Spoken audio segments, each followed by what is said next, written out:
Hey, folks, we're super happy to be in community with you today. We are actually going to be having a conversation with Maggie Parr, a creator's guide to stopping self harm. I'm sharing this first because I want to make sure that I alert folks and give you a trigger warning. We are going to be talking about self harm. There will be a mention of attempted suicide. So if this is not for you, folks, keep scrolling. If you're able to sit with us and kind of listen to our interview, we talk a lot about some good stuff, but I wanted to be mindful and fair to the folks who needed to step away.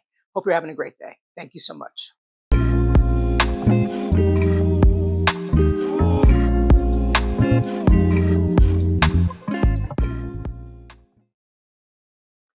Hello, and welcome to Hello Kind Soul podcast on the go. We are currently in Northern California, traveling across the country and the world, lifting up the work of amazing human beings, of people who are doing things on the cutting edge to adding to the healing collective. And so who we have with us today is Maggie Parr, who's a brilliant, brilliant artist who has so much to share in multiple ways, right? But we want to first start with her introducing herself, and then we're going to start to chop it up about like how she found herself here, what are the ways in which she's leaned into healing, and how has she provided that opportunity for others? Maggie, thank you for joining us. Thank you, Ebony. Dr. Ebony Green. I'm so happy to be here. I'm an artist, as she said. I'm a writer, and I have used my artwork and creativity to heal from self-harming, from depression, from anxiety. I've done a lot of work for Disney. I've designed theme park attractions. I've illustrated book covers. I do my own paintings. I do a lot of different things, and I would say I found my purpose and my flow in my work once I put service, being of service to others, at the center of everything I do. So I'm happy to be here. This is a perfect fit, and that's who I am. Awesome. Yeah, it's so interesting you say you put service first. So your art is amazing. So y'all, I'm going to do my best to capture some of the art. You see some in the background. And I'm going to get some other shots you'll see once this is all finished. You guys will see the view. So one of the things that brought me to this podcast with you is really thinking about and looking at this book. It's called The Creator's Guide to Stopping Self Harm, right? And so we talk a lot about different healing modalities, different ways to travel back to your kindest self, your gentlest self, your most compassionate self. So share with us how this book came to fruition. Thank you. I really appreciate you asking about that, because this is the culmination of a life's work. I've been doing the commercial art for many years. I've supported myself as an artist for 35 years, and in that time I've always had these types of paintings which are my personal expression, and I haven't exposed them to the marketplace because they're so important to my spiritual um, health, like my expression. And somewhere along the way I realized that those are the two things I'm best at: my painting and artwork, and this self-development, healing, expression. And I was trying to figure out how they can come together in a way that would help the most amount of people. And I realized that my biggest secret, my the toughest thing that I've been through is cutting and burning myself, which I started at age 4 and struggled with it through teens and 20s, and then in early 30s I found some peace from it for a good 14 or so years, or 13 years, and then it came back in my mid 40s. And there was nothing out there in the literature or even in the field of psychology that was really addressing this behavior in older people. And I started doing more research, and I got a good therapist. But what really helped me during that time was my painting. I mean, paintings like this helped express and get out the pain and the trauma inside me that I was going through. And so in that process, I slowly healed. I worked with a therapist, as I said. I did a lot of different things, and when I finally found wholeness from the reasons that made me self harm were the fragmentation and the pain and trauma, and I found wholeness through creativity.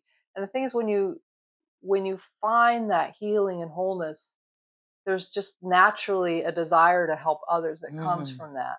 And so last year I started writing this book, because this is the book I always wanted to have, which is, how do you actually stop cutting yourself from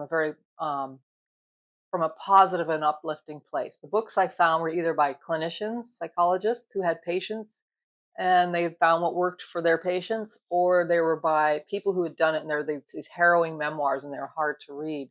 So I wanted something from someone who had truly gone through it, and not stopped, like I have to stop doing this thing, but gone inside to find out why they're doing it, and then become whole as a result. And then that's the one what I wanted to give to others, because it took me so long to find it myself. Maybe I'll take a few years off someone else going through the same thing. So that's really what brought me to this point, is using creativity to heal. I healed, and I wanted to turn around and give that to others.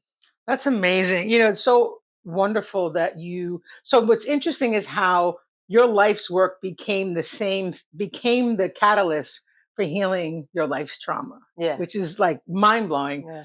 So for people out there, give us a little bit now, y'all, you better run out and buy this book. It's a great book. If, all of us know that we're in a really interesting mental health space in the world right now, right? And there are a lot of folks who need different things to help support them through their challenges or the situations that they're in.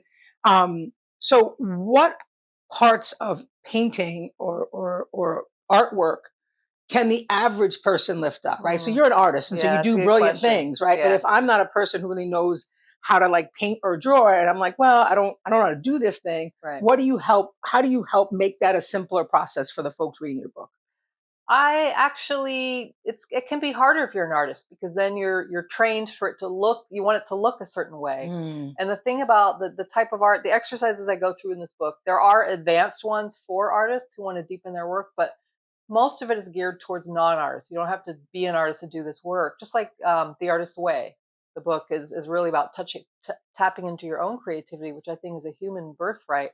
But like when I tell people I'm an artist, the most common thing they say to me is, "I can't even draw stick figures," which I think is 100%. That would be me. it's like, first of all, I wasn't asking about your, but no, it's like, well, that's not true. Everybody can draw a stick figure. You do it when you're little. It's just that we're shamed out of that because we think it's not good. But I've been working with people as a result of this word of mouth and hearing back from people who are using the exercises.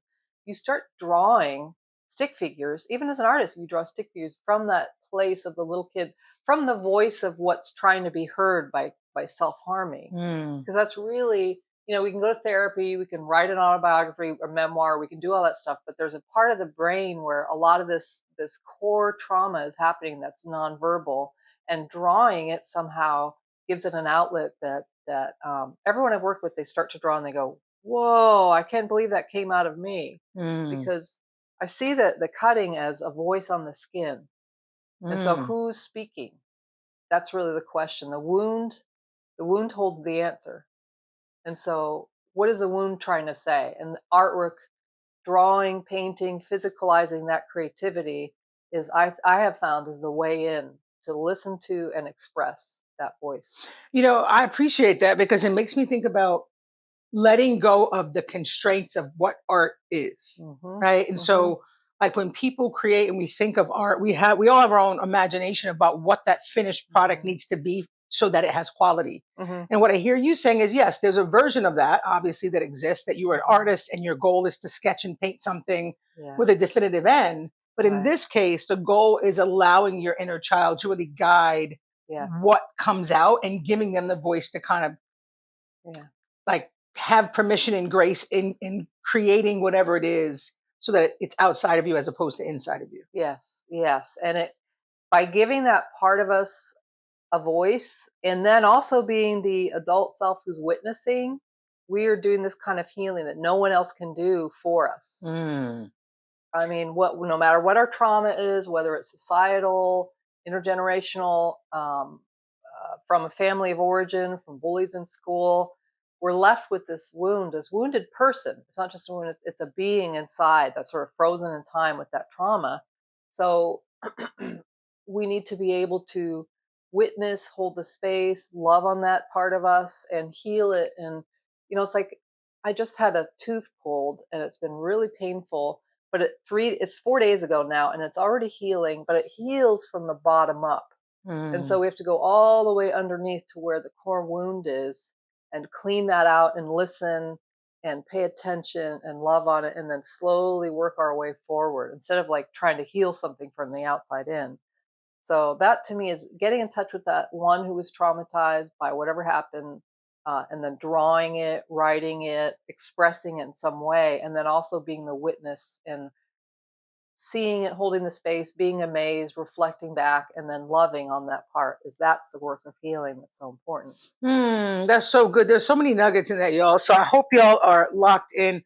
The idea that you're seeing it, you're healing it, you're appreciating it, right? This Hmm. process of like almost like grieving and letting go, Yeah, very much. right? Now you shared about part of this healing is very personal. So even with my own journey, y'all have been around for a while. If you read my book, I talk about I it being did. this personal moment where I really couldn't talk outwardly about what was happening because I couldn't really figure it Hmm. out. So my question to you is, part of this is a personal piece. I spend a lot of time telling folks that there is absolutely space for us to seek therapy. I love therapy. I think it's an important Hmm. component of healing. But alongside that, there's kind of like work outside the therapist room Hmm. that you have to be willing to do on your own. Can you tell me what's the difference from your perspective?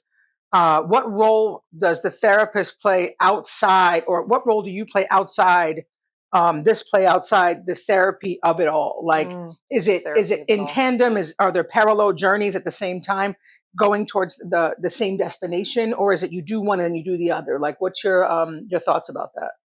That's a good question, and I ideally they work together. I mean, therapy is less than an hour a week, and then so you have, I think I calculated it once. It's like 10,030 more hours in the week, Mm. and or maybe it's minutes, 50 minutes and 10,030 minutes left in the week. And so, what do you do with the rest of that time? Well, the therapist helped guide me and get to breakthroughs. And by modeling for me, like how she was loving to me, gave me a model for how to be loving to myself in a way that my parents were not able to growing up. So it's like a reparenting in a way, and teaches me how to reparent myself in those other 10,000 minutes.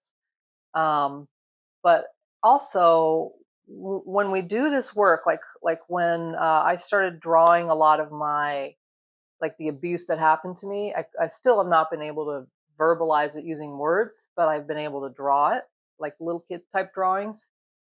And I've showed it to her and my partner. I haven't showed it to anybody else because it's so personal. So having a witness outside of me, because when you're just up in here, it's hard to know what's real and be able to trust that. But when you have another person that you do trust, sort of witnessing and making it okay and having compassion, having the appropriate emotional responses that I didn't know how to have either. So sharing it with someone is really important along the way. And in fact, I recommend that if someone's doing this work, that you have a therapist, a professional therapist, to talk this stuff over because it can get really heavy. So I think we need to do both. We need to do this private work of going in, and we need a professional to help guide us if we can afford it. I haven't always been able to afford it, so I've managed to find sliding scale clinics or therapists who are willing to do pro bono or sliding scale. So, That's dope. I appreciate that because I think people, a lot of people will listen to the podcast or they listen to me or they read my book and they're like, mhm. Eb's figured it out. Eb has not figured it out. Like we've None established of that us I am have. still very much a work in Yeah, progress, we right? are. But there are a lot of people. I was talking to someone recently and I said to him, I think maybe you should go seek therapy because it really may help you Mm, kind of walk through this journey and kind of sift through the rubble. And he was like, I'll just call you. Like you're really yeah. good. And I was like, y'all, let's be clear. I am not a clinician.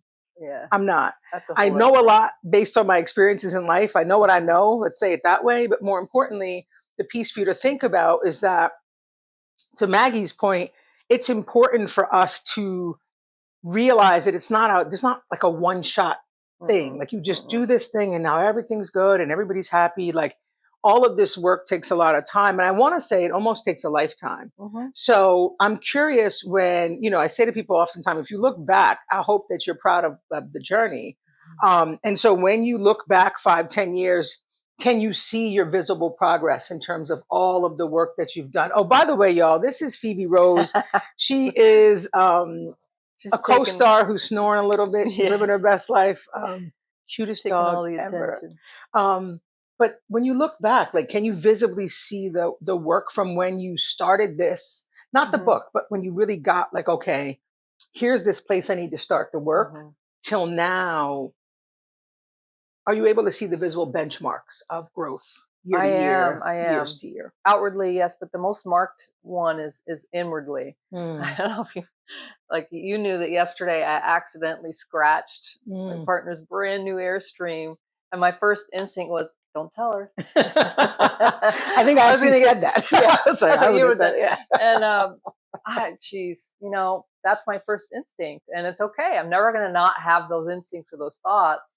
And this is a real measure of my progress, is that I brought her out to look at the scratch, and I let her have all her feelings and get mad. I don't even try to fix it or lie about it or escape. Mm. I'm still okay. I'm not in trouble. And so the real work, the heroic work, the huge milestones are usually invisible to the outside world. We feel it inside 100%. though. Yeah, it's like that. I'm free inside. And Mm. I was free inside when I wrote this book. So that's the kind of markers that are more important than what's happening in the outside. Because outside will always be messy somewhere. It's life. I'm always figuring something out. I said to someone this morning that I used to think that recovery was like this type of thing, up and then okay, now I hit the plateau, all's good. But Mm. really what it is it's more like it's another circle deeper, letting go more pain, more understanding. And it's just a constant journey in life. It never ends. Yeah, I had the same thing. I laughed because in my mind, when I first did the first big level of work, I was like, I'm good. I'm Yeah, cured. you're This is done. great. I like hit the end point. And then like 2 weeks later, I had a whole spiral because of Yeah, something else. And I realized that the trigger is meant to let you know there's still a wound there yeah, and that there's more to yeah. repair, right? So I'm curious, what are your dreams or goals or aspiration about taking this work and really Hmm. working with other people? So most often people Yeah. write a book and then one, I know you'd mentioned when we chatted earlier before the camera was rolling that you want to do more talks with people Hmm. about what this is, right? But the second piece I'm curious about is like, what do you envision coming of this in the next couple months, years, etc.? Some of that is just being in this dark forest and taking a step, and the step lights up, and that's how I know. So I can't predict, but what I envision, not with my sight, but with my heart, is I just see it spreading outward, and more people waking up and healing. Um, Cutting and burning oneself is a very unique thing. And in my research, I found that roughly in America alone, roughly 14 million Americans are struggling with self harming now. Wow. Um, and we used to think it was like all like middle class white young women, but it's almost equal among women and men. It's mostly teenagers, but there are some preteens, younger kids. Like I said, I started at 4. There are people who are in their 30s and 40s, 50s, 60s, and it's not just the U.S. It's all around. It's all around the world, and it got worse during the pandemic. So my idea is if I were to even just to get this type of healing message to 0.1%, like one or maybe 1% would be 140,000. So just like either through reading the book or people sharing it for free or me giving a talk. I'm developing a class, an online workshop based on the book so that people can take it at their leisure time. Sometimes it's hard to talk about this, it's shameful. Mm. So there's all kinds of ways to consume information now, and I want to get it out there in as many ways as possible. A lot of the people who are contacting me have a loved one who is currently struggling with cutting. Like someone just let me know whose child is doing it, who's teenager. So I'm happy to help out in any way I can.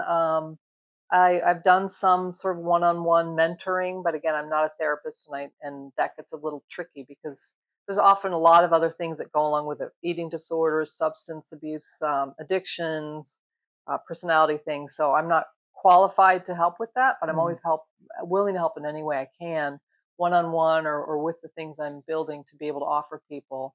Because I think the more we help each other, like you said, this kindness, sharing our struggle with people, being vulnerable is how we make change in the world. Yeah, it's so interesting. Like the whole purpose of the platform was to normalize us having real conversations about real stuff that's really Hmm. happening to us, right? And I Hmm. think somewhere along Yeah. the way, we've like to your point, like there's shame in saying, I'm struggling with this, or there's guilt, or there's worry, or there's embarrassment. All welcome emotions for the time, Hmm.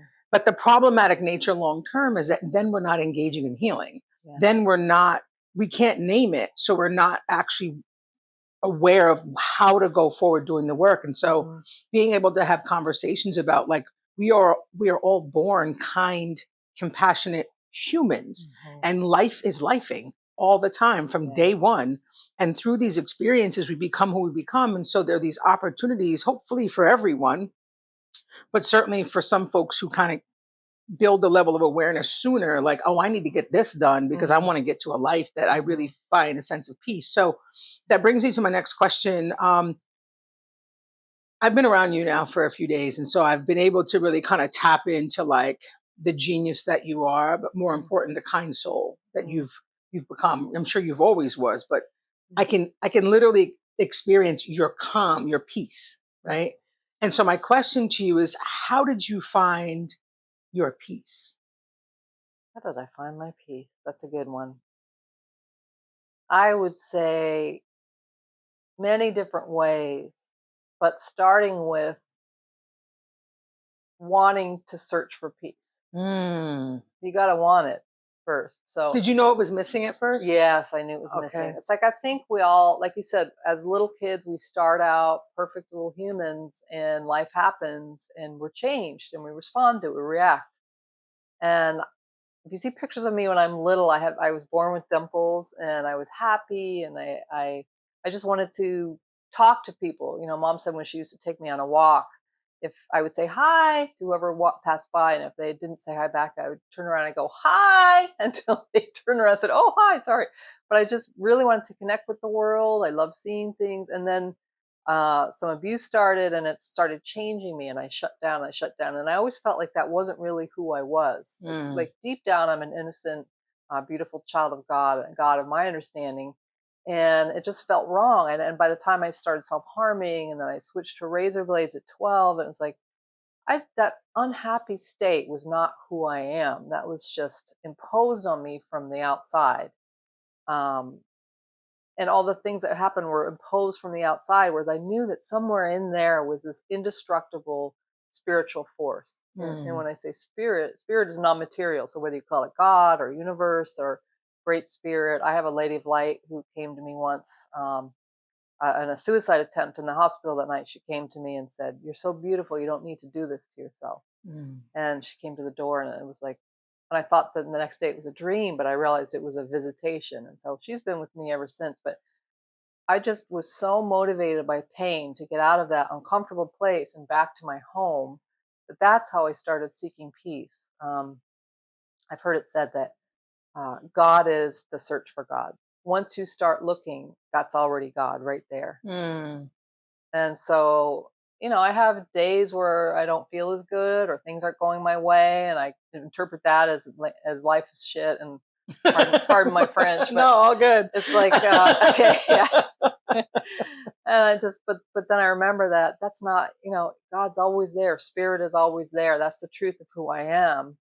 And I can get right back to peace when I want to. So, I love that. Yeah, I tell everybody like once you find it, you literally spend the rest of your life protecting it, yeah, yeah. right? Getting back to Um, it, staying there. yeah, right. Because in my case, I didn't even know peace was a thing. Like I didn't know Mm, I was missing it, and then realized, shortly after, engaging in my healing, I went on my healing journey to say, "Who? What is this thing called peace?" hmm. And then you feel it, and you're like, "Oh, I got to do more work Yeah, to get yeah, to it." Right? It becomes yeah. almost this I don't nebulous thing you're searching for, but and you don't really know what it is until you feel it, Hmm. and then you know it's exactly Yeah. what it's Then supposed to that's all be. you want. Right? Yeah.